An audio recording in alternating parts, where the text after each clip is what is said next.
Hey everybody, Jeff Peterson here. Guess who I have today? I have Ginger Cressman, and yes, she is from Jesus Revolution movie too. Here she is. How are you, Hello, Ginger? I am good. Thank you so much for having me. Awesome. Congratulations on Jesus Revolution in theaters still. It's Yes, thank you. amazing. Before we get into that, give us just a quick bio of who is Ginger Cressman. Well, I am a model slash actress, and I am a wife and a mom of two. I grew up in Tennessee, lived down in the lovely land of Alabama now at this point. So that is a small snippet of who I am. Cool. How did you get into acting? So I'll tell you, I started off modeling when I was in high school, and I did a little bit of theater, a little bit of music videos and commercials and things back then.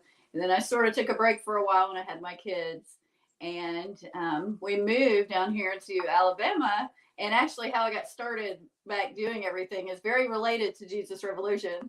So we moved down here, and I started getting it in my spirit really big that I want to act in Christian movies specifically, is what I was thinking, man. I just really want to do that. So I started talking to my husband about, should we move back to Nashville? Because that's just the area that I'm from. And I had been with an agency there. And we had talked about that, even though I love where we live so much and had zero plan of ever moving out of this area. I got that in my spirit. And then I found out that Jesus Revolution was going to be filmed down here, and I couldn't believe it. This major film was going to be filming near my house. And as soon as I heard about that, I decided, okay, I've got to figure out how I can be on that show. That's cool. So how did you manage that? You just make a few phone calls to your agent, or you just how Well, did I that didn't work? have an agent. I didn't have an agent anymore at the time. So I started digging around online, being a sleuth like people do when they want information. I just started digging around, and some local people had posted who is doing the extras casting for the Okay. movie and how to submit. So I put in for it and prayed, Lord, if this is something you want me to do, then please just open the door, and I will definitely go for it. I was very nervous because I had not done any type of TV or film before, but it was something that had already been in my heart, and I just couldn't believe that they were filming this amazing movie so close to home. So I put in to be background and heard back from that. That's awesome. Well, in case anybody's watching, if you're watching this on YouTube, make sure you like and subscribe. If you're watching this on Facebook, make sure you give us a like and comment on either way. And if you haven't heard, if for some reason you haven't heard of Jesus Revolution, the movie, it's in theaters now. Let's see a quick snapshot of their trailer. Our country is a dark and divided place. But in that tent, there's hope and unity and miracles that I can't even explain.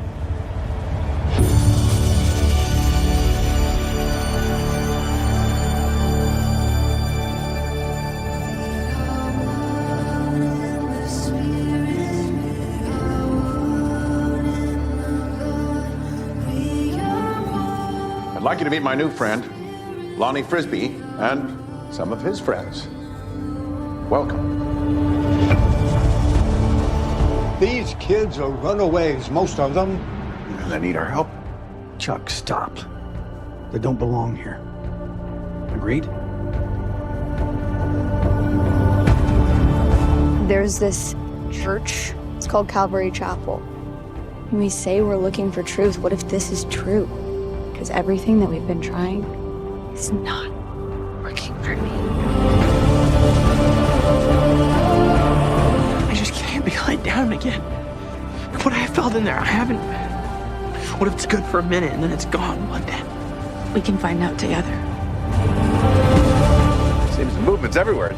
Los Angeles, even in the South. It's spreading like wildfire. Is this the beach where people get baptized? We drove all the way here. Where from? Texas. I don't know if any of this is real. I kind of hope it is, to be honest. It's a family, man. Don't give up on it.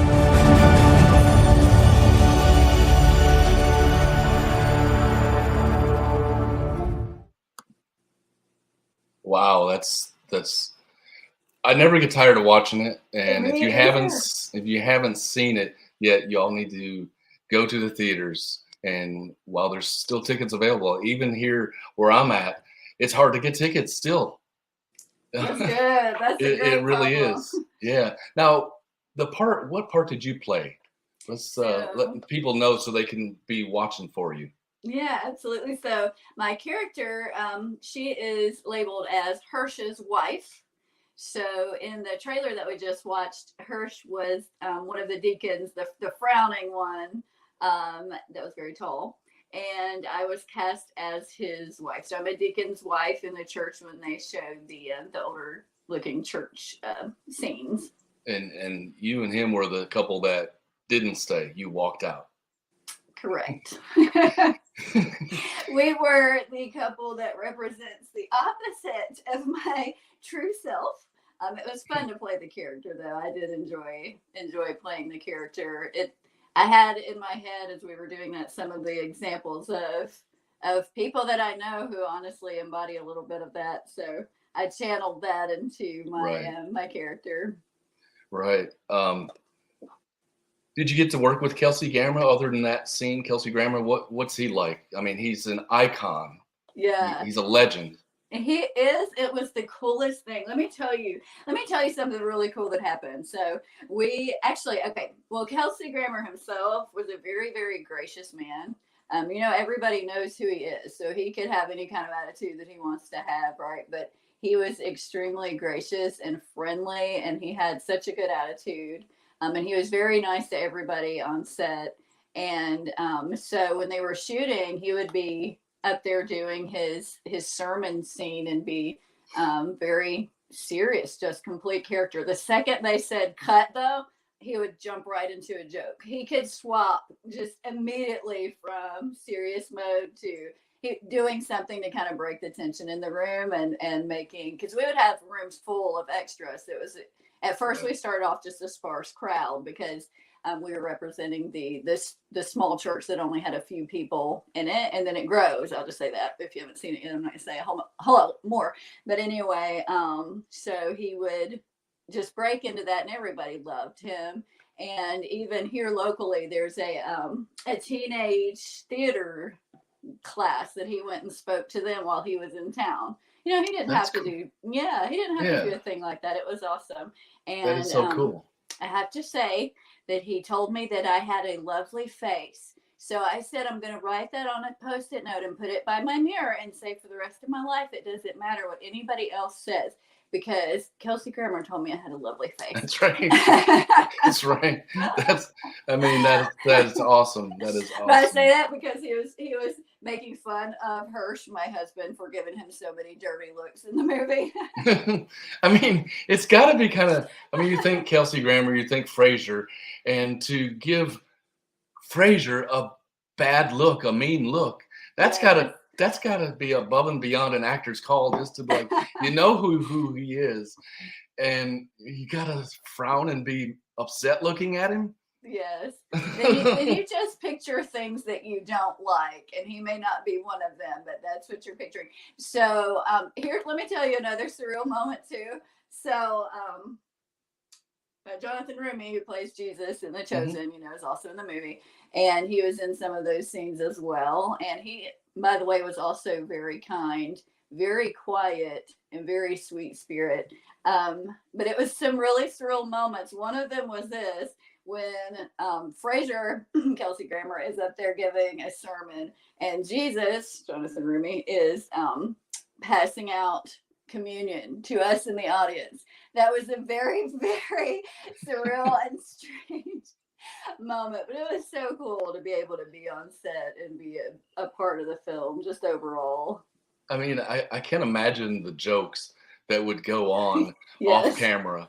Yes, exactly. I'd be right there with it. I'd be like, hey, we got Jesus and Frasier in the same room. Pinch me, somebody. There's got to be jokes galore Yes. all over the place. I can't even imagine. It was fabulous. And here's another good thing too that happened. So when he was up there giving some of the sermons giving some of the lines from the sermons, you could look around at the audience members, the extras and the cast, and there were tears. It was affecting people so much just in the moment, the things that he was saying that were written in the script, but appearing to very much come from the heart as well. Right. And there were people in the audience who I talked to who were saying things like, I haven't actually been to church in a while, but after sitting in here, it's really making me think about it again, because not everybody involved in the film is necessarily a believer, but they're there to be a part of the film. And so that was a really impactful thing that was very cool to see in person. Yeah, and I'm sure you've heard this too. That reminds me of on the beach baptism scenes. Did you also hear Greg Laurie was offset, and actual extras or people were coming up to him, getting saved and getting baptized off camera. I mean, like for real, not acting. Yes. Did you hear about that? I mean, yes, I did. That's that is just the coolest thing. The coolest and I thing, believe it, because people sitting in there with me they were crying during the sermon, having to look for tissues, and we were filming. They heard him say the same thing over and over because you do several takes, and it was just so cool, affecting people before it even got out there. Yeah, I mean, some of them probably had never acted before, but they didn't even need to. Yeah. Oh, totally. Totally. Yes, I can't especially imagine. the ones that didn't have to give dirty looks to everybody else. Now here's the one question I kind of prepped you on. I have to admit, I just have to ask because you don't have a speaking scene, correct? But you do have a couple scenes. Now, if you could have your own scene where you did speak, what would you have said? Whether it's to Chuck Smith or whoever, what can you just think of something that if you could have implanted your own scene there, what would it be? If I picture just that type of character, it's hard for me to come up with for a minute because I think about what I would really want to say, which would be the total opposite of my character. But just thinking about the character and her probably being the wife that, in my head, I was sort of making it, me and the one playing my husband, we were coming up with a backstory for me and like a name. So he named me Glenda. Nobody knows the name, but now everyone knows my name was Glenda Hirsch. We made it up ourselves. But I can imagine her sort of just following the lead more than likely of her husband. And so making probably under her breath snide comments would have been more of a thing. And then, it probably, if she was a real person, I can see her having her going with her husband to meet with the pastor and maybe doing some, I can't believe that you're letting these people in here. We can't have these people here in the church. Or even, there could have been a scene, we should have done that, where it was me and some of the other ladies. And we could have all been standing in a little huddle together, giving those terrible, dirty looks like I do in the movie. And just discussing that we can't believe that they let those girls who were barefooted in the church. What are they doing here? Or she's wearing that. She should not be wearing that here. There could have been some things like that, or a little scene like that in the movie. But let it be known that is not me. Right. Oh, absolutely. Absolutely. I think one of my favorite lines in the trailer is, "They're getting the new shag carpet dirty." Oh, yes. Or something like that. I'm like, that's hilarious, honestly. But it's something that would have been said. Oh my too. Yes. God forbid the new shag carpet. Oh my gosh. But yes. That's just hilarious.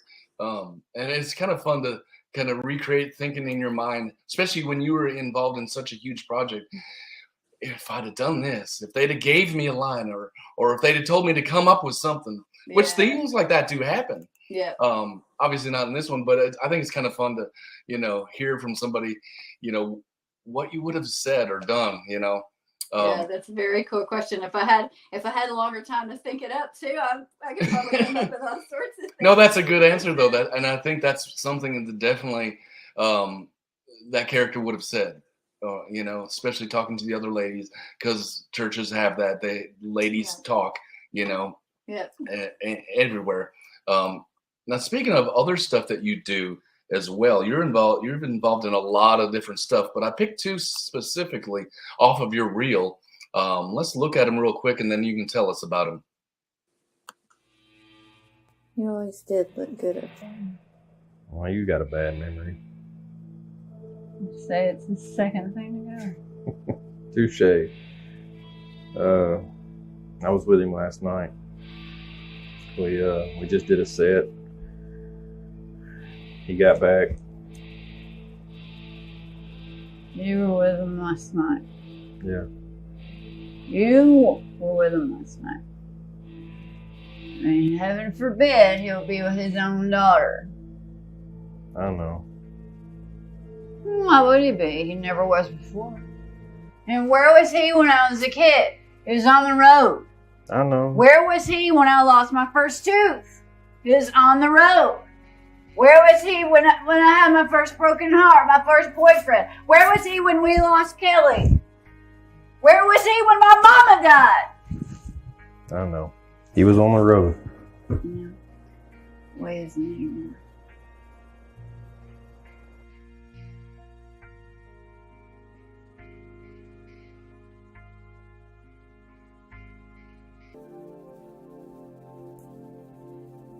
Don't shed a tear for me.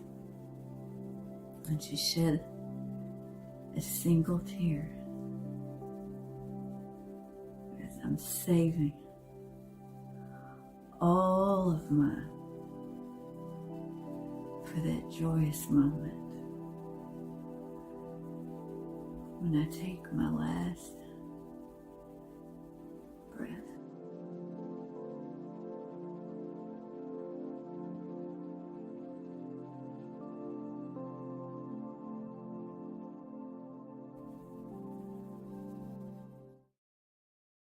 Okay, well, these were two scenes. The first one was from the movie Diamond, and the second one was from Like Gloves for the Cold. Now, before you tell us about them, are they both done in production? Where are they at? Diamond is completed, and the director, Steve Moon, he's looking for distribution at the moment. So Okay. That one is totally complete, and Like Gloves for the Cold is is close to being fully complete. There's a little bit of editing that they're still doing on that one. Okay. So, but we are finished filming both of those. Okay. So tell us about Diamond. What is that about? So I saw that clip of it. Yes. Diamond is the story of a character who was a 1970s era rock star. And I played Diamond in that movie. And she's a created character who she then has become like an alcoholic. So she was like a world famous musician, and now she's playing at her hometown bars and things like that. And she gets some news during the movie that sort of changes things a little bit for her. And so you'll have to see it when it's actually out for people to be able to view, for me to not give away too much information, but it was a very deep character for me to play. I had to really get into who she was. There are some things about her that I do identify with that you might could guess after you see the movie. But a really cool thing about that movie is we actually shot that whole movie in one day. So it was about 12 or 14 hours. We shot the whole entire movie. It's a full-length feature film. Okay, I was just going to ask. Yeah, Okay. and that director, he likes to do challenges for himself and just sort of go for it and see what happens. So we filmed the whole thing. For me, it worked out really well, though, because I was able to get into character and stay as her. I didn't have to take any days off and sort of have to get back in the mode. I just sort of was able to stay there. And so That's unusual. 1 day of filming. That's intense. Yes, it's probably a very long day. We had 2 different units going, so we could do some scenes at the same time as each other. But it was a really good, I really enjoyed that character because she portrays a lot of the deeper and more hard things in life for people that they deal with, because people do deal with hard things. I can't wait to hear more. I can't wait to hear more about that. I know that's always the thing with movies and actors and actresses is once it's all made, then you wait. It's a hurry up and wait. And as fans, and I'm sure even people, the actors that are in the movies, that's hard. Yeah, it is. To wait till it's out. So hard. And it can be months. It can be even sometimes over a year or two. It just depends on the process and who all is looking at it. But definitely, I know you're going to keep us abrupt on that. Yes. The next one was a scene from Light Gloves for the Cold. That looks like a real tearjerker, heartstrings thing. Tell us what that's about. It really is. That's actually directed by Steve Moon as well, the same one that created Diamond. Okay. And I play in that a character named Maddie, and Maddie has been diagnosed with cancer. So, yeah, it was a very deep character as well. I spent a lot of time crying, honestly, over that movie. I'm sure. It is more of a faith-based film as too, but she's going on this journey, meeting different people along the way and sort of hearing from people that she's known throughout her life as well. And so what the director did was he put it out there, and he wanted this to be a film that involves all 50 states.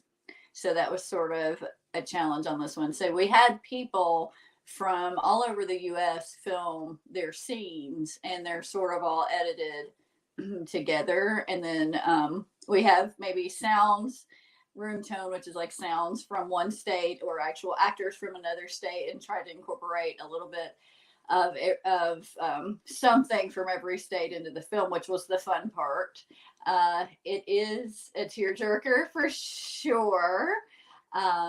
There were a lot of people already who have talked about how they identify with something from the film, because a lot of us do walk through painful things. Mm-hmm. And in the film, I'm given a choice, whether I want to go on well, actually, they want me to go and do hospice, and I decided I just don't want to do that. So I'm going on this journey across the United States, and it's definitely one to watch for, and to have a box of tissues with you as you are watching the film. But it also, the way that we filmed it looks sort of documentary style, very documentary style, which I love the way that it turned out when you actually get to watch the footage. But it's not a documentary per se. It is not. It just kind of looks like, has that feel. Yeah, it totally has that feel. And the whole thing is a made-up story, but it's something that a whole lot of people can identify with, and hopefully get some encouragement from. That was the goal of the film, too, is just to encourage people who are going through something. That's wow. And you said it is a faith film, or it is. That one is a faith-based film. Okay. Yes. Okay. Diamond is not necessarily a faith-based film, but it's a clean film. So okay, cool. They're both definitely worth taking the time to sit and watch as soon as they're out, and I'll let everybody know when that happens. Yes, I know that's the hurry up and wait. Exactly. But I love. I can't wait to see them. And but speaking of faith, tell us a little bit about your faith. When did you? You're a Jesus follower. When did you come to know God? So I grew up in the church. My dad was actually a pastor, so I grew up knowing about God and really following God as a kid. And then, of course, when I went to college, I actually went to be an elementary school teacher in college. When I went to college, I sort of lost my way, as many teenagers do, and sort of went all over the place with that. And that was when I had a really good encounter, I'd say, with God, and recommitted my life to God and got to know him on a much deeper level than I had before that, because I was able to know his grace for myself, and know his forgiveness for myself. And he's been so good to me. He's so good to me now. He's so good to all of us. Whatever we do, he's always there. that's something. I'm going to talk about Jesus Revolution again for a second. I've talked to some people who've watched it who aren't, they're not necessarily Christians, but they went and watched the movie and they loved it. And one specific person told me, one of the things that he loved about the movie was that the way that Jesus was represented was the way that's how it's really supposed to be. And sometimes as Christians, we fail letting people know what God is really like, because they sometimes see us as just that judgmental crowd of people. Right. And so I've loved that about the movie is people can sit there and they can see, wait a minute. So that's the heart of Jesus. And we fail because we're people, but God is the one, Jesus is the one who isn't going to leave us. He's the one that accepts us the way that we are. And I've experienced that personally, and I experience it time after time because I'm still making mistakes as I go along, choosing the wrong thing. But he's good to us, and I hope that people can see that and can pick that up from, from the film and sort of maybe let go of some church hurt that they may have themselves, because I think a lot of us have gone through, similar experiences. Yeah. Well, thank you for sharing that. That's awesome. And if you haven't seen the movie yet, go out and see it. Keep an eye out for this lady. She's in a couple scenes of it. Not as smiley as she is right now, but that's her character, and those are people like that in the church and everywhere that are just like that. And hats off to you, and congratulations to the whole team that's involved with Jesus Revolution. Thanks for coming on, Ginger, and just keep us abrupt of all the news that you have going on. I know you got probably other stuff going on as well. Any other plugs or any other things you want to add that you might have going on? Y'all just keep an eye out if you want to get on my social media, my Facebook page. There's a lot of projects coming up, so just keep an eye out on there for what's coming. Okay, awesome. Well, thanks, Ginger. I appreciate it. You have a great day. Thank you so much.